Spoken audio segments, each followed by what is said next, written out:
مقصد زندگی اللہ کی بندگی ہے، مقصد حیات اللہ کی یاد ہے۔ اللہ کی بندگی نماز، روزہ، حج، زکوٰۃ کے ساتھ ساتھ کاروبار کرنا، گھریلو زندگی، معاشرت اور معیشت سب کچھ بندگی میں داخل ہے۔ اور اللہ کی یاد میں اللہ تعالیٰ کا ہر دم استحضار رہنا، یہ اللہ کی یاد ہے۔ کیا مطلب؟ کھانا کھاتے ہیں، بازار جاتے ہیں، شادی میں ہوں یا غم میں، مسجد میں ہوں یا گھر میں ہوں، کاروبار کی مشغولیت میں ہوں یا آفس کے اندر کام کر رہے ہوں، ہر وقت دھیان اللہ کی طرف ہو، اس کو کہا جاتا ہے استحضار۔ ہر وقت اللہ کی طرف دھیان کا ہونا۔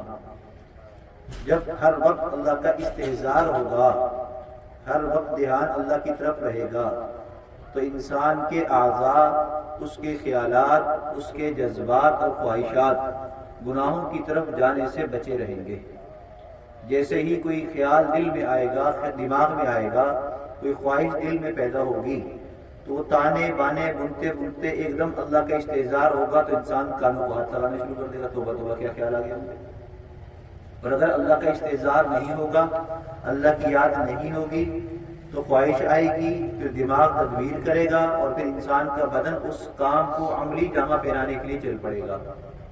مثال کے طور پر دل میں کوئی خیال آیا، آج چھٹی کا دن ہے، کوئی مووی دیکھتے ہیں، خواہش پیدا ہوئی، چاہت پیدا ہوئی، دماغ نے تدبیر شروع کی کہ دیکھی کہاں جائے، کیسے دیکھی جائے۔ اب اللہ کا استحضار نہیں ہے تو تدبیر چلے جا رہی ہے۔ جیسے ہی دماغ میں آئیڈیا آئے، فوراً ایک آئیڈیا پر عمل کرنے کے لیے قدم اٹھانے شروع کر دیا۔ اس میں پورا بدن استعمال ہوگا، ہاتھ بھی، پاؤں بھی، آنکھیں بھی، ہر چیز، اور پھر انسان اس گناہ تک پہنچ جائے گا، اس کو کرنے کا ارادہ کر بیٹھے گا۔ اس کا مطلب یہ ہوا کہ اللہ کی یاد سے ہم غافل ہو گئے، اللہ کا استحضار باقی نہیں رہا۔ اگرچہ کلمہ پڑھا ہے، اگرچہ ایمان دل میں موجود ہے، لیکن استحضار نہ ہونے کی وجہ سے انسان گناہوں کی طرف چلا گیا۔ تو اس لیے ہم نے مقصد زندگی کو اپنانا ہے، لیکن مقصد حیات اللہ کی یاد کے ساتھ آگے بڑھنا ہے۔ دیکھیے، عبادات اور معاملات دو چیزیں ہیں دین میں۔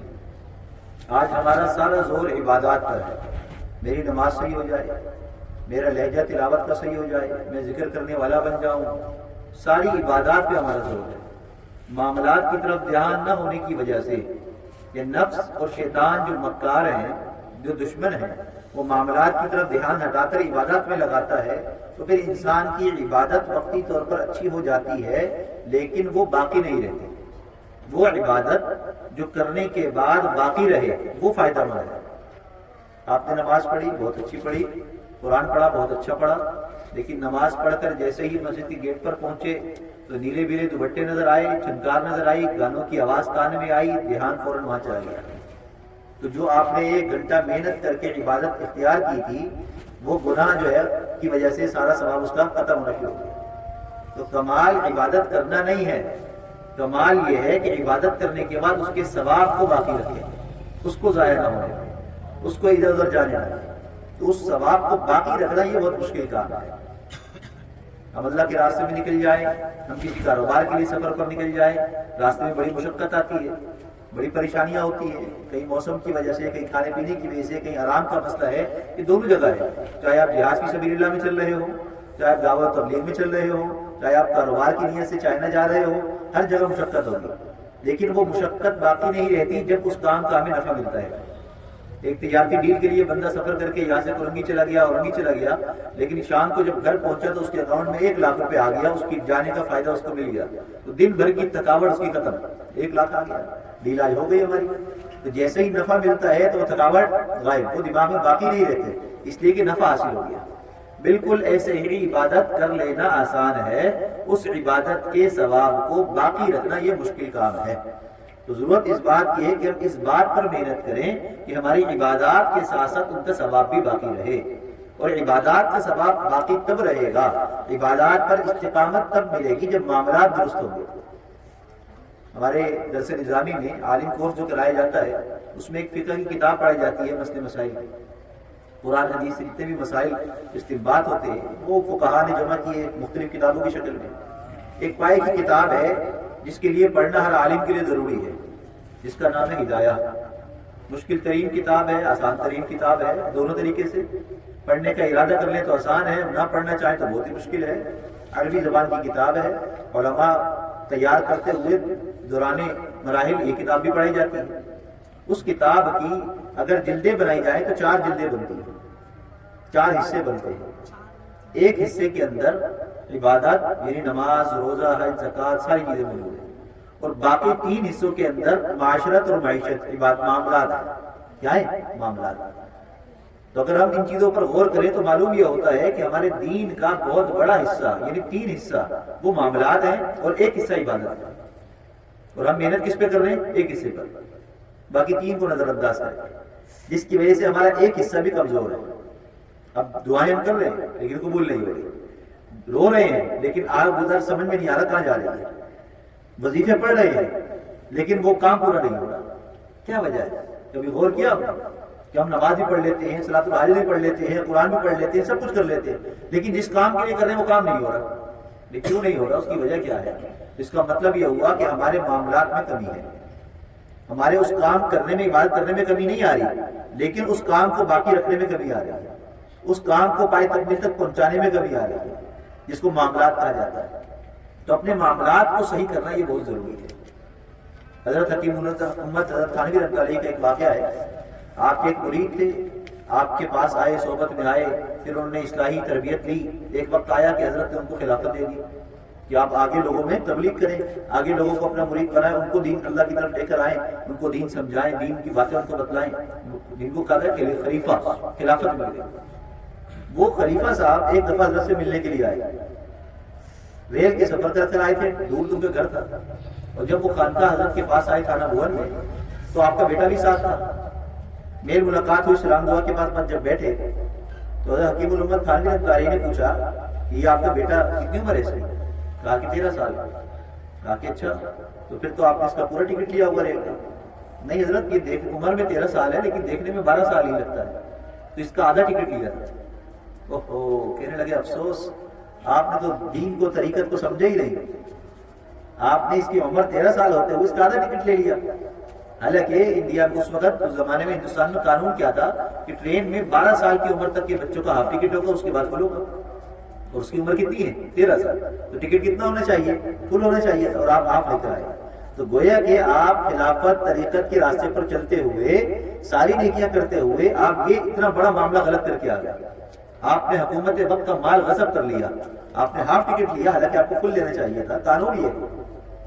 اسی مجلس میں حضرت تھانوی رحمۃ اللہ علیہ نے ان خلیفہ صاحب کی خلافت واپس دے دی کہ آپ اس قابل، آپ کی تربیت نہیں ہوئی، آپ سمجھے ہی نہیں طریقت کو اور دین کو۔ آج ہم اپنے معاملات کو دیکھ لیں، ہم ڈنڈی مارنے کو ہوشیاری کہتے ہیں، چلاکی، کہ میں نے اپنی چلاکی سے یہ کام کر لیا۔ وہ چلاکی نہیں ہے، وہ اپنے آپ کو دھوکہ دینا ہے، اپنے معاملات کو خراب کرنا ہے۔ وہ چلاکیاں، وہ ہوشیاریاں جو ہم ڈنڈی مارتے ہیں آفس میں، جاب میں، کام ڈیلیور کرنے میں، ہم نے کام جیسا کرنا چاہیے تھا ویسا نہیں کیا۔ ایک ہم نے چیز بنائی لیکن اس کے اندر کمی کوتاہی ہمیں پتہ ہے۔ مثال کے طور پر میری اپنی گاڑی ہے، میرے موبائل ہے، مجھے اس کے اندر فنکشن میں پتہ ہے خرابی کہاں ہے، لیکن جب میں بیچنے چاہتا ہوں تو میں خرابی نہیں بتاتا، میں کہتا ہوں بالکل اوکے ہے، سب کچھ صحیح ہے، حالانکہ سب کچھ صحیح نہیں ہے۔ اس کی بیٹری ٹائمنگ خراب ہے، گاڑی میں نے موٹا آئل ڈلوا کر اس کو بیچنے کے لیے کھڑا کیا ہے، اس کے انجن میں آواز آ رہی ہے، مجھے پتہ ہے، لیکن میں نے اس لیے ہوشیاریاں کی ہے تاکہ اچھی قیمت میں گاڑی چلی جائے، اچھی قیمت میں میری موبائل چلی جائے، میرا بائک چلا جائے، میرا سامان بک جائے، میں اس کو لیپا پوتی کر کے اس کو اچھا نکالنے کے چکر میں ہوں۔ حالانکہ اس کی خرابی مجھے معلوم ہے کہ اس اچھے کلر کے نیچے خرابی کتنی بڑی ہے، چند دن کے بعد جب یہ کلر ہٹے گا تو خرابی ظاہر ہو جائے گی۔ یہ مجھے علم ہے، میرے دماغ میں سب کچھ ہے، لیکن پھر بھی میں یہ ہوشیاری کر رہا ہوں، اور اس کو میں کہتا ہوں کہ میں نے اپنا دماغ استعمال کیا، چلاکی کے ذریعے میں نے نقصان نہیں ہونے دیا۔ حقیقت یہ ہے کہ چند روپے حاصل کر کر دین کے اعتبار سے اللہ کے یہاں اتنا بڑا نقصان کر لیا جس کا میں اندازہ ہی نہیں۔ ان چیزوں کا اثر کیا ہوتا ہے کہ میں ساری ڈھیلے کر کر جب نماز کے لیے کھڑا ہوتا ہوں تو مجھے نماز پڑھنے میں مزہ نہیں آ رہا، مجھے قرآن پڑھنے میں مزہ نہیں آ رہا، اور میں کہتا ہوں کہ میں قرآن تو پڑھ ہی رہا ہوں، نماز تو پڑھ رہا ہوں، میری کون سی عبادت چلی گئی؟ حالانکہ عبادت کی لذت چلی گئی، عبادت کا شوق ختم ہو گیا۔ اب میں صرف کاروائی پوری کرنے کے لیے نماز پڑھ رہا ہوں، اب میں صرف دکھاوے کے لیے نماز پڑھ رہا ہوں، اب میں اپنے دل کو خوش کرنے کے لیے نماز پڑھ رہا ہوں، حالانکہ اس کی قبولیت، اس کی لذت جا چکی ہے۔ اس کا مطلب کیا ہوا؟ عبادت تو ہم کر رہے ہیں لیکن معاملات کی خرابی کی وجہ سے اس عبادت کا ثواب اور قبولیت سے ہم محروم ہو رہے ہیں، تو ہم کامیاب نہیں ہیں، ہم کامیاب نہیں۔ تو ضرورت اس بات کی ہے کہ اپنی عبادت کے ساتھ ساتھ ہم اپنی وہ معاملات کی طرف بھی دھیان دیں۔ بعض دفعہ خیال آتا ہے کہ یار ابھی چلو یہ کام ہو گیا، توبہ کر لیں گے، توبہ کر لیں گے، لیکن کبھی سوچا کہ توبہ کا موقع ملے گا؟ ملے گا موقع؟ گارنٹی ہے اس چیز کی؟ نہیں۔ ہماری تو اس چیز کی گارنٹی نہیں ہے کہ ابھی بیان کے بعد نماز بھی ہم پڑھ سکیں گے، نہیں۔ ایک سجدے کے بعد دوسرے سجدے کی توفیق ملے گی، اس کی گارنٹی نہیں ہے۔ ایک قدم کے بعد دوسرے قدم کی گارنٹی نہیں ہے۔ تو ہم کس گارنٹیوں میں اور کس خوش فہمیوں کے اندر بیٹھے ہوئے ہیں؟ کس انتظار میں ہم بیٹھے ہوئے ہیں؟ ہم کس چیز کا انتظار کر رہے ہیں؟ حرام میں لگے ہوئے ہیں، مستقل لگے ہوئے ہیں، مستقل مزاجی کے ساتھ لگے ہوئے ہیں۔ حرام چھوڑنے کا ارادہ ہی نہیں ہے، یہ ہے مستقل مزاجی۔ حرام ہے، اس کا ڈر ہے، اور یہ خیال بار بار آ رہا ہے کہ یار غلط ہے، غلط ہے، غلط ہے، یہ مطلب مستقل مزاجی نہیں ہے، ڈر آ رہا ہے۔ حرام ہے، معلوم ہے، نوکری چل رہی ہے، یہ ہے مستقل مزاجی، کہ چھوڑنے کا ارادہ ہی نہیں ہے، خیال ہی نہیں ہے، ڈر ہی نہیں ہے، وہم بھی نہیں آ رہا کہ یہ حرام اس کو چھوڑنا ہے، چلے جا رہے ہیں، بس جائز ہے، سب سیٹ ہے۔ یہاں سے اگر میں اتنے کما رہا ہوں تو اتنے اللہ کے راستے میں بھی تو دے رہا ہوں، تو حساب برابر ہو رہا ہے۔ اللہ کے حساب ایسے برابر نہیں ہوتا، اللہ کے ہاں حساب برابر ہوتا ہے دل کے اخلاص کے ساتھ، اللہ کے حساب برابر ہوتے ہیں بالکل صاف ستھرے معاملات کے ساتھ۔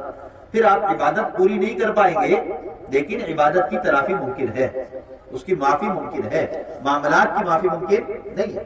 حضرت تھانوی رحمۃ اللہ علیہ کا ایک واقعہ ہے کہ آپ ایک دفعہ سفر پر نکلے، اپنا سامان لے کر اسٹیشن پر پہنچے۔ اب جو ہے سامان آپ کا زیادہ تھا، ایک بندے کے ساتھ 30 کلو جا سکتا ہے، 20 کلو جا سکتا ہے، اس سے زیادہ نہیں جا سکتا۔ اگر زیادہ لے کر جائیں گے تو اس کا ایکسٹرا چارجز دینے پڑیں گے، اس کی فیس ہوتی ہے، وزن کرانا پڑتا ہے۔ تو حضرت تھانوی رحمۃ اللہ علیہ سامان لے کر لائن میں کھڑے ہو گئے سامان وزن کرانے کے لیے، کہ میرا وزن زیادہ لگ رہا ہے، مجھے وزن کرانا، زیادہ ہوگا تو اس کی ٹکٹ لے لوں گا، پیسے دے دوں گا۔ اللہ کی شان، آپ ابھی تھوڑی دیر ہوئی کھڑے ہوئے تھے کہ ایک گارڈ آ گیا، وہ حضرت کا چاہنے والا تھا، حضرت کی مجلس میں گیا ہوگا، کبھی ملاقات ہوئی ہوگی، تو آ کے کہنے لگا حضرت آپ یہاں کہاں کھڑے ہیں لائن میں، آپ ہٹیں یہاں سیدھے آ جائیں، کیا بات ہے بتائیں۔ کہ لیکن مجھے سامان زیادہ لگ رہا ہے تو میں چاہ رہا ہوں اس کا وزن ہو جائے، جو اوپر ایکسٹرا سامان ہو اس کی میں پیسے دے دوں، جمع کرا لوں، اس کی پرچی بنوا لوں۔ حضرت آپ کو کیا ضرورت ہے؟ کیوں؟ حضرت میں ہوں گاڑی میں، ریل گاڑی میں میں گاڑی کی نوکری ہے میری، آپ آ جائیں، آپ کے سامان کو کوئی نہیں چھیڑے گا، آپ آ کے بیٹھ جائیں۔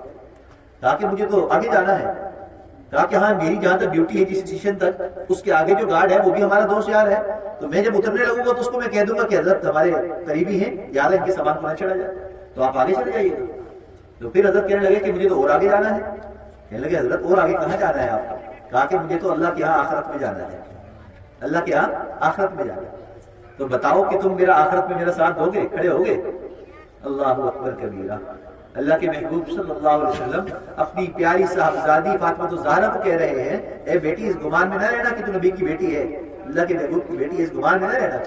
ہاں، مشقت کرنا، عبادت کرنا، اللہ کو راضی کرنا، اس گمان میں نہ رہنا۔ نبی اپنی بیٹی کو یوں کہہ رہے ہیں تو ہم کس گمان میں ہیں کہ ہمارا کام بن جائے گا؟ اب وہ گارڈ شرمندہ ہو گیا کہ حضرت وہاں کون جا سکتا ہے، وہاں تو ہر ایک کو اکیلے ہی جانا ہے، اپنا حساب کتاب دینا ہے۔ تو اگر ہم سب کی نظر آخرت پہ لگ جائے تو کاروبار کرنا منع نہیں ہے، ٹھیلا چلانا منع نہیں ہے، چوکیدارا کرنا منع نہیں ہے، زمینوں کی خرید و فروخت منع نہیں ہے، کاروبار کرنا منع نہیں ہے، شادی بیاہ کرنا منع نہیں ہے، سب کچھ کرنا ہے، لیکن صرف نظر آخرت پہ چلی جائے اور اللہ کا استحضار پیدا ہو جائے، یقیناً ہمارے معاملات 100% درست ہوں گے اور عبادات 10% ہوگی، اللہ اس پر ہمیں 100 گنا اجر عطا فرمائیں گے۔ قرآن پاک نے یوں فرمایا، ایک نیکی لے کر آؤ گے تو میں 10 کے برابر ثواب دوں گا، لیکن معاملات کی خرابی پر کہا کہ جہاں تمہارا معاملہ خراب ہوگا تو جس سے ہوگا اسی سے معافی مانگنا، مجھ سے نہیں کہنا، میں معاف نہیں کروں گا۔ تو آج ہمارے معاملات کے اندر بہت زیادہ خرابی ہے، کھانا پینا ہو، لین دین ہو، مال آ رہا ہو تو ہم دھیان نہیں رکھتے کہ کہاں سے کیسا آ رہا ہے۔ بہت سارے لوگوں کو دیکھا یہ کہتے ہوئے رزق ہے، رزق کی ناقدری نہ کرو، کسی نے اگر آپ کے گھر کا کھانا بھیج دیا تو کھا لو، ارے بھائی کھانا ہے کس چیز کا؟ تیجے کا ہے، 40ویں کا ہے، کسی رسم کا ہے، کسی بدعت کا ہے، کسی حرام خور کے گھر سے آ رہا ہے، کسی رشوت خور کے گھر سے آ رہا ہے، کہاں سے آ رہا ہے؟ کچھ پتا ہے؟ کچھ خبر ہے؟ ہاں پتا ہے، وہ پولیس میں ہے یا رشوت خور ہے یا بڑا ادارے میں ہے، انکروچمنٹ میں ہے، رشوت لیتے ہیں، ان کی تنخواہیں ایسی ہیں، سب پتا ہے، لیکن کھانا واپس کیوں نہیں کرنا کہ تعلقات خراب ہو جائیں گے؟ اور کھانا واپس تو کرنا دور کی بات ہے، کھانا چلو لے لیا واپس نہیں کیا کوئی بات نہیں، کھائیں نہیں کھائیں گے بھی اچھا بہت ہے، بریانی ہے، قورمہ ہے، کیسے چھوڑ دیں؟ ذائقے والا کھانا ہے، زبان کی لذت ہے، کیسے چھوڑ دیں؟ وہ بھی نہیں چھوڑنا۔ تو مجھے بتلاؤ کہ سارے مزے ہم یہاں لینا چاہتے ہیں اور آخرت میں سرخرو ہونا چاہتے ہیں تو یہ ممکن نہیں ہے۔ یہاں پر کچھ نہ کچھ مشقت اس اعتبار سے کہ جو ہماری پسند ناپسند کے اعتبار سے ہوگی، اللہ کو راضی کرنے والی جو چیزیں ہوں گی اس کو اختیار کرنا پڑے گا، تب جا کر ہمارے معاملات اور عبادت سیدھے ہوں گے، ہم پھر صحیح رخ پر آئیں گے۔ تو ہمیں لقمہ اٹھانے سے پہلے اس بات کا خیال رکھنا ہے یہ لقمہ کس پیسے سے بنا ہے، کہاں سے آیا ہے، کس نے بھیجا ہے، کس نیت سے بھیجا ہے، حلال کا ہے یا حرام کا ہے، یہ ایسا نہ ہو میری عبادات ضائع ہو جائیں، میری ساری نیکیاں ضائع ہو جائیں۔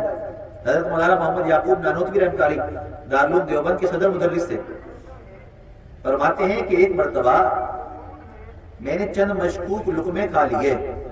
مشکوک کا مطلب یہ ہے کہ حرام حلال کا پتہ نہیں چلا، مشک والا تھا، وہ میں نے کھا لیے، بعد میں پتہ چلا کہ تو مشکوک کھانا ہے، پتہ نہیں کیسا ہے، حلال ہے یا حرام ہے۔ تو اس مشکوک چند لقمے کھانے کا برا اثر یہ پڑا کہ مہینوں تک مجھے گناہوں کے خیالات آتے رہے، مہینوں تک مجھے عبادت کی لذت ختم ہو گئی، عبادت نہیں ختم ہوئی، لذت ختم ہو گئی، مزہ نہیں آ رہا، تہجد میں اٹھنے میں مزہ نہیں آ رہا، فرض نماز کے لیے جانے میں مزہ نہیں آ رہا، یار ٹھنڈ ہے کون جائے، ٹھنڈے پانی سے وضو کریں گے، مزہ نہیں، دل نہیں چاہ رہا، لذت نہیں آ رہی، صرف چند لقمے کھائے تو اس کا یہ اثر پڑا۔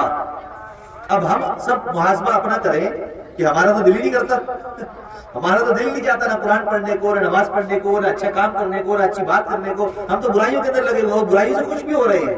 کیسے خوش ہو رہے ہیں کہ اگر کہیں شادی ہو رہی ہے، گانے بج رہے ہیں تو ہمیں کوئی برا نہیں لگ رہا، اس کا مطلب ہمیں خوشی ہو رہی ہے، اس لیے کہ ہمیں بھی آواز آ رہی ہے اور ہم بھی کہتے ہیں اچھا گانا، خوشی ہو رہی ہے نا۔ اگر برا لگتا، اگر ناگوار گزرتا تو میں اس کے لیے کوشش کرتا کہ میں کسی طرح بند کرا دوں، ایسا ہے کہ نہیں؟ اب یہ روڈ ہے، یہاں سے راستہ جا رہا ہے، کوئی بندہ یہاں پر کھڑا ہو کر کھدائی شروع کر دے، راستہ کو کھودنا شروع کر دے، ہر عقل مند بندہ جو بھی گزرنے لگے گا، جو یہاں کا ہوگا، کہے گا یار یہ راستہ خراب کر رہا ہے، کون ہو بھائی، کیوں کر رہے ہو؟ اگر سرکاری گاڑی نہیں ہے، کوئی سرکاری بندہ نہیں ہے، وہ ویسے ہی زمین کھود رہا ہے تو ہر بندہ اس کو ٹوکے گا، راستہ خراب ہو رہا ہے، تکلیف ہو رہی نا، تکلیف کا اندیشہ ہے، دماغ پر لگ رہا ہے، برا لگ رہا ہے تو روکے گا۔ تو اگر ہم کوئی گناہ ہوتے ہوئے دیکھ رہے ہیں، اس کو ہم برداشت کر رہے ہیں، ہم اس کو روکنے کی فکر نہیں کر رہے ہیں، ہمارے دل پر وہ گرا نہیں گزر رہا ہے، ہمارے دماغ میں اس کو روکنے کی تدبیر نہیں آ رہی ہے، اس کا مطلب ہے اس کام پر ہم راضی ہیں۔ جب ہم اس کام پر راضی ہیں تو مجھے بتلائیے کہ چند مشکوک لقمے کھانے والے علماء کا یہ حال ہے کہ ان کی لذت ختم ہونے پر ان کو تکلیف ہو رہی ہے، اور ہمیں تو تکلیف ہو ہی نہیں رہی ہے، اس کا مطلب کیا ہوا کہ ہمارے پیٹ میں تو مشکوک جا ہی رہا ہے، ہم تو حلال حرام کی تمیز اس کا مطلب نہیں کر رہے۔ حالانکہ حدیث مبارکہ میں آتا ہے، اللہ کے محبوب صلی اللہ علیہ وسلم نے فرمایا بہت سارے لوگ ایسے ہوتے ہیں کہ جو نماز بھی پڑھتے ہیں، روزہ بھی رکھتے ہیں، قرآن بھی پڑھتے ہیں، حج بھی کرتے ہیں، عمرہ بھی کرتے ہیں، صدقہ خیرات بھی کرتے ہیں، اور بکھرے ہوئے بال ہوتے ہیں، گڑ گڑا کر رو رو کر دعائیں بھی مانگ رہے ہوتے ہیں، لیکن ان کا کھانا بھی حرام، ان کا پینا بھی حرام، ان کا چلنا بھی حرام، ان کا سب کام حرام، تو وہ دعا کے لیے ہاتھ اٹھاتے ہیں، تو مجھے بتاؤ ان کی دعا کیسے قبول ہوگی؟ آج اگر ہماری عبادتوں کی لذت ختم ہو چکی ہے، ہمیں گناہوں پر تکلیف نہیں ہو رہی ہے اور ہم اس کو محسوس نہیں کر رہے ہیں، تو مجھے بتائیے کہ پھر ہماری دعائیں کیسے قبول ہوگی، ہماری عبادتوں میں اخلاص کیسے آئے گا، ہماری ملاوٹیں کیسے ختم ہوگی؟ تو اس کے لیے ہمیں فکر کرنی ہے۔ اب سوال یہ ہوتا ہے کہ ہم دیکھتے ہیں کہ فلاں یوں کر رہا ہے، ہم اس کو دیکھتے ہیں اور اسی کے پیچھے تبصرے شروع کر دیتے ہیں، تو یہ اصلاح کا طریقہ نہیں ہے۔ اصلاح کا طریقہ یہ ہے کہ میں صحیح ہو جاؤں، میں صحیح ہو جاؤں، میرے معاملات صحیح ہو جائیں۔ یاد رکھیے جو چیز صحیح بنی ہوتی ہے، جس کا استعمال صحیح ہوتا ہے، اس کو دنیا کی ساری طاقتیں مل کر صحیح جگہ پر فٹ کرتی ہیں، ایسے ہی ہے، چاہے وہ پرزہ ہو، چاہے کوئی مشینری ہو، چاہے کوئی سامان ہو، چاہے کوئی بھی چیز ہو، ہر عقل مند بندہ کسی بھی اچھی چیز کو بری چیز پر فٹ نہیں کرتا، ایسے ہی ہے۔ اللہ تعالیٰ کی نظر میں جب ہم اچھے بن جائیں گے، حلال حرام کی تمیز کرنے والے بن جائیں گے، حرام سے 100% اپنے آپ کو بچائیں گے، گناہوں سے بچنا شروع کر دیں گے، تو اللہ ہمیں غلط جگہ فٹ کریں گے نہیں۔ یہ گمان کیوں ہے؟ ہمیں تو یقین ہونا چاہیے اس بات پر کہ اللہ جو کرتے ہیں وہ صحیح کرتے ہیں۔ جب میں صحیح ہونے کی کوشش کروں گا تو اللہ میرے لیے خود بخود راستہ صحیح کر دیں گے، میرے لیے خود بخود میری منزل کو آسان کر دیں گے، میری مشکلات کو خود اللہ دور کر دیں گے۔ اس بات کا یقین ہمیں اپنے دل کے اندر، اپنے دماغ میں بٹھانا ہے، یہاں بھی مضبوط ہو اور یہاں بھی مضبوط ہو۔ اگر دل ہمارا مضبوط ہوگا اس معاملے میں اللہ کی ذات پر، تو دماغ کی تدبیریں بھی خود بخود صحیح رخ پر آئیں گی۔ چونکہ دل بھی کمزور ہے تو دماغ کی تدبیریں بھی اتنی ہی کمزور ہے۔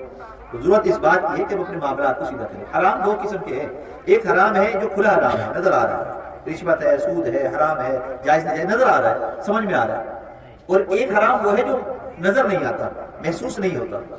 مثال کے طور پر والد کا انتقال ہو گیا، ان کی وراثت تقسیم نہیں ہوئی، اب وراثت تقسیم نہ ہونے پر بہت سارے معاملات گناہ ہوتے ہیں، حرام ہو جاتے ہیں۔ گھر ہے، اب اس گھر میں ایک بھائی رہ رہا ہے، وراثت کا گھر ہے، باقی بھائی الگ الگ رہ رہے ہیں۔ اب جو بھائی رہ رہا ہے وہ حصے نہیں کر رہا، کہہ رہے کریں گے بعد میں کریں گے، ابھی تو باپ مارے تمہیں مال کی پڑ گئی۔ ارے مال کی پڑ گئی، ہمیں مال کی نہیں پڑی، ہمیں اللہ کے حکم کی پڑی ہے۔ اللہ کے محبوب صلی اللہ علیہ وسلم نے فرمایا کہ جب کسی کا انتقال ہو جائے تو اس کے انتقال کے بعد اس کے مال کو تقسیم کر دو، اس کی وراثت کو تقسیم کر دو۔ کیوں؟ اللہ نے حکم دیا ہے اس کا، یوصیکم اللہ فی اولادکم، اللہ نے قرآن میں حکم دیا ہے۔ تو اللہ کے حکم کو اگر ہم پورا نہیں کریں گے تو وہ گناہ ہوگا، ثواب نہیں ہوگا۔ اس میں کسی کی دل آزاری ہوتی ہے تو ہوئے، مثال کے طور پر آپ نماز پڑھنے آ رہے ہیں، آپ کی نماز کے لیے آنے کی وجہ سے آپ کی بیوی پریشان، بچے پریشان، محلے کے لوگ پریشان یا کوئی بھی پریشان ہو تو کیا آپ نماز پڑھنا چھوڑ دو گے؟ نہیں، نماز اللہ کا حکم ہے، فرض ہے، مجھے پڑھنی ہے۔ بالکل اسی طریقے سے وراثت تقسیم کرنا فرض ہے، فرض چھوڑ کر ہم خوشحال بیٹھے ہیں۔ اب اس مشترکہ ملکیت کے اندر کوئی ایک تصرف کر رہا ہے، کوئی ایک استعمال کر رہا ہے، اس کو ایک رہ رہا ہے اس میں، تو اس باقی سب کا وبال اس کے اوپر آئے گا۔ اب یہ مشترکہ مال میں ملاوٹ ہو گئی، حرام ہو گیا، اس کی زندگی حرام ہو گئی، اس کا کھانا پینا حرام ہو گیا، اس لیے کہ اس کے باقی بہن بھائی بانٹنا چاہتے ہیں، وہ نہیں چاہتے۔ اسی طرح مشترکہ کاروبار ہے، والد کاروبار کرتے ہیں، بیٹے دکان پر بیٹھتے ہیں، کاروبار میں شرکت ہے، آفس میں ساتھ ہوتے ہیں، کمپنی میں ساتھ ہیں، بیٹے بھی ہیں، والد کا کاروبار ہے، مشترکہ چل رہا ہے۔ والد کا انتقال ہو گیا، اب تو والد کا ہے نا، سب بیٹے ملازمت کی حیثیت سے کام کر رہے ہیں، نوکر کی حیثیت سے، لیکن لکھی ہوئی نہیں ہے حیثیت۔ جیسے ہی والد کا انتقال ہوا سارے بیٹے آ گئے، ہم والد ہیں۔ اچھا بھائی ایسا کرتے مل جل کر چلاتے رہتے ہیں، اب مل جل کر چلا رہے ہیں لیکن اس کی تقسیم صحیح نہیں ہو رہی، اس لیے کہ مل جل کر چلتا نہیں ہے، حکم تو ایک ہی کا چلے گا، مرضی تو ایک ہی کی چلے گی، اور اگر ہر ایک مرضی چلائے گا تو اس کا مطلب مال میں ڈنڈی مارنا شروع کر دے گا۔ تو مشترکہ کاروبار کے اندر اب نقصان شروع ہو گیا، اب ملاوٹ ہو گئی، اب وہ جو پہلے کام حلال تھا اب وہ حرام ہونا شروع ہو گیا۔ اب یہ وہ حرام ہے کہ جو ہمیں بعض دفعہ محسوس نہیں ہوتا ہے۔ تو اس لیے ایسے کام، ایسی چیزیں جہاں پر ہمیں حرام حلال کا پتہ نہیں چلتا، علماء سے رابطہ کر کے ایسی چیزیں معلوم کیا کریں اور پھر اپنے معاملات کو آگے بڑھایا کریں۔ والد کا انتقال ہوا، والدہ کا انتقال ہوا، مکان میں سب رہ رہے تھے، ایک پورشن بنا ہوا تھا، بھائی کی شادی ہونے لگی، اس نے اوپر دوسرا پورشن بنایا، اوپر منتقل ہو گیا، دوسرے بھائی کی شادی ہوئی، اس نے دوسرا کمرہ بنایا، وہاں منتقل ہو گیا۔ اب وراثت والا مکان ہے، اس میں سب مال لگائے جا رہے ہیں، ایک بیٹے نے لگایا، پھر دوسرے نے لگایا، سب لگا رہے ہیں۔ اب تقسیم کیسے ہوگا؟ 90% یہ والے جھگڑے آئے رو دارالفتہ کے اندر موجود ہیں، اور ابھی بھی گھروں کے اندر اس کی بڑی لڑائیاں موجود ہیں، ہمارے رشتہ داروں میں بھی ہیں، محلوں میں بھی، ہر جگہ یہ جھگڑے۔ ان کی نحوست، ان معاملات کی خرابی کی نحوست ایسی پڑتی ہے کہ ہم نماز سے بھی محروم، روزے سے بھی محروم، اچھائیوں سے بھی محروم اور برائیوں کے اندر پڑ جاتے ہیں۔ تو اس لیے ہمیں ہر ایسی چیز سے بچنا ہے جس سے ہمیں نقصان کا اندیشہ ہو۔ اللہ کے محبوب صلی اللہ علیہ وسلم جب مدینہ منورہ آئے تو آپ نے ارادہ کیا مسجد بنانے کا، تو آپ نے جس جگہ کو پسند کیا مسجد نبی کے لیے، آپ نے کہا یہ جگہ اچھی ہے، یہاں مسجد بناتے ہیں۔ معلومات کی تو بنی نجار والوں کی وہ جگہ تھی، تو وہ لوگ آ گئے بنی نجار والے کہ یا رسول اللہ کیا ہی خوش قسمتی ہو کہ مسجد بنے اور جگہ ہماری ہو، ہم یہ آپ کو جگہ دیتے ہیں، آپ یہاں پر مسجد بنائیں۔ آپ نے فرمایا کہ نہیں، مجھے یہ جگہ ایسے ہی نہیں چاہیے، مجھے اس کی قیمت بتاؤ کہ یہ کتنے کی ہے، میں اس کے پیسے آپ کو ادا کروں گا، پھر یہاں مسجد بنائیں۔ اللہ کے محبوب مسجد بنا رہے ہیں اور پھر ہدیہ تحفہ مل رہا ہے، تب بھی آپ اس کو پیسوں سے لے رہے ہیں۔ کیوں؟ کسی ایک بھی قبیلے والے کے دل کے اندر یہ بات آ گئی کہ یار اس جگہ پہ مسجد بغیر قیمت کی بن گئی تو مسجد کا بنانا تو وبال بن گیا، وہاں پر عبادت کا کیا اثر رہ جائے گا۔ اور آج ہمیں کوئی اچھے کام میں کوئی معاون بن جائے تو ہم کہتے ہیں بڑا مزہ آ گیا، سیٹ ہمارے ساتھ آ گیا، اب تو وہ تنخواہیں بھی دے رہا ہے، اب وہ تعمیرات بھی کرا رہا ہے، اب وہ یہ بھی کرا رہا ہے۔ یہ ہم بھول جاتے ہیں کہ وہ سیٹ صاحب حرام طریقے سے کما رہے ہیں، بینک میں پیسہ لگا کر وہاں پر جمع کر کے مسجد میں لگا رہے ہیں، وہ مدرسے کی تنخواہیں جو ہے حرام مال سے دے رہے ہیں، رشوت کے مال سے دے رہے ہیں۔ اس بات کی طرف ہمارا دھیان نہیں جاتا اور ہم ڈر رہے ہوتے ہیں کہ اگر حلال حرام کی بات کی تو چندہ دینے والے دور چلے جائے گا۔ تو مجھے بتاؤ کہ دین کہاں سے آ گیا؟ یہ دینداری تو نہیں ہوئی، یہ تو مفاد پرستی ہو گئی، اس سے بڑی دنیا داری کیا ہوگی؟ یہاں تک کہ تعمیر مسجد یا کوئی بھلائی کا کام کرتے ہوئے چندہ ہو رہا ہے اور چندہ دیتے ہوئے آپ جھولی لے کر پھر رہے ہیں، اور ایک بندہ اس پورے مجمع میں صرف ایک بندہ ایسا ہے جس نے صرف اس لیے ڈال دیا کہ سب ڈال رہے ہیں، میں نہیں ڈالوں گا تو بے عزتی ہوگی، سب ڈال رہے ہیں میں نہیں ڈالوں گا تو میری بے عزتی ہوگی کہ میں نے کچھ نہیں دیا، تو وہ اس دل کے ساتھ 10 روپے بھی ڈالتا ہے تو اس کے 10 روپے بھی مشکوک آ گئے، جس کی نحوست کی وجہ سے باقی سب کے مال کے اندر بھی خرابی پیدا ہو جاتی ہے۔ یہ بتلائیے، آج تو ہمارا عمومی کام ہے یہ فنڈنگ کرنا، یہ کرنا، وہ کرنا، چندے کرنا، ہم دیکھتے ہی نہیں کمائیاں کیا ہیں کیا نہیں ہیں۔ تو مجھے بتائیں کہ ہماری عبادتیں، عبادت گاہیں، ہماری درس گاہیں، ہمارے دین کے کام، ہمارے گھر میں خیر و برکتیں کہاں سے ہو رہی ہیں؟ ہمارے یہاں قبولیت کیسے آ جائے؟ آخری بات، ابھی 27 دسمبر ہے، 31 دسمبر آئے گا، نیو ایئر نائٹ منائی جائے گی، کیا ہے سمجھیں اس کو۔ دو باتیں ہیں، ایک دینی اعتبار سے، ایک اخلاقی اعتبار سے۔ دینی اعتبار سے ہمارا سال شروع ہوتا ہے محرم میں، لہذا ہمارا تو سال ہی نہیں ہو رہا ختم، تو ہم کس چیز کی خوشی منائیں؟ ایک دین کے اعتبار سے تو ہمارا کوئی مسئلہ ہی نہیں۔ دوسرا، خوشی منانے کے موقع اللہ کے محبوب نے ہمیں بتلائے ہیں، وہ عید الفطر اور عید الاضحیٰ ہے، لہٰذا اس کے علاوہ کوئی اور اگر ہمیں خوشی منانی ہے تو دین میں اس کو حکم تلاش کرنا ہے کہ آیا اس کو حکم ہے یا نہیں، یا اس کا طریقہ ہے کہ نہیں۔ تو نیو ایئر نائٹ منانا چاہے اسلامی سال کی ہو یا عیسوی سال کی ہو، دونوں اعتبار سے دین اسلام میں اس کی کوئی تعلیم ہمیں نہیں ملتی، کوئی طریقہ نہیں ملتا۔ تو اس کے دینی اعتبار سے نیو ایئر نائٹ منانا جائز ہی نہیں ہے، اس کی سیلیبریشن کرنا جائز ہی نہیں ہے، اس کی خوشی کے کیک کاٹنا جائز ہی نہیں ہے، ناجائز ہے، اس کے لیے پٹاخے بجانا ناجائز اور حرام ہے۔ لہذا اس کام میں جو بندہ بھی شامل ہوگا، چاہے وہ خود شامل ہو یا اس کا پیسہ اس کے بچے استعمال کر کے پٹاخے بجا رہے ہو، ہر شخص گناہ گار ہوگا اس کی سیلیبریٹ کرنے میں۔ اخلاقی اعتبار سے اگر دیکھا جائے تو اس میں فائدہ کیا ہے؟ فائدہ کچھ بھی نہیں، نقصان ہے۔ سال ختم ہونے پر ہمیں خوشی ہونی چاہیے یا غم ہونا چاہیے؟ غم ہونا چاہیے، اس لیے کہ ہمارا عقیدہ اور ماننا یہ ہے ہر انسان کی موت کا وقت مقرر ہے، لہذا ہم اپنی موت کے قریب جا رہے ہیں، تو موت کے قریب جانے پر ہم خوشی مناتے ہیں۔ اگر ڈاکٹر صاحب کہہ دیں کہ 6 مہینے آپ کے باپ کی زندگی ہے، اس کے بعد ان کا کچھ پتہ نہیں، 6 مہینے بعد بس لاسٹ، اس کے بعد جا سکتے ہیں، وہ 6 مہینے مرتے مرتے سارے گھر والے گزاریں گے کہ ہمارا باپ جا رہا ہے، اور مرنے والے بھی کہے گا میرے پاس 6 مہینے میرے دن کم ہو رہے ہیں۔ تو ہم کیوں نہیں اس بات کو تسلیم کرتے کہ ہماری عمر 60 سال 50 سال ہے اور ہر سال پورا ہونے پر ہماری عمر کم ہو رہی ہے، لہذا عمر کے کم ہونے پر ہم خوشی کس بات کی منائیں؟ اخلاقی اعتبار سے، عقلی اعتبار سے اس کے اندر نقصان ہی نقصان ہے، لہذا نیو ایئر نائٹ منانا، اس کے لیے باہر نکلنا، بائک کے سلنسر نکالنا، پٹاخے آتش بازی کرنا، فائرنگ کرنا، اگرچہ قانونی جرم موجود ہے لیکن اس کے باوجود بھی ہم عمل نہیں کرتے، تو کم از کم اخلاقی جرم کو اس کو سمجھے کہ اخلاقی اعتبار سے بھی گری ہوئی حرکت ہے، لہذا اس کام سے خود بھی ہم بچیں، دوسروں کو بھی ہم بچائیں۔ اخلاق پر ہم خود چلنے لگ جائیں گے تو ہمیں دیکھا دیکھی 10 لوگ ہمارے پیچھے آنے لگ جائیں گے۔ اللہ ہم سب کو دین کی سمجھ اور صحیح عمل کی توفیق عطا فرمائے۔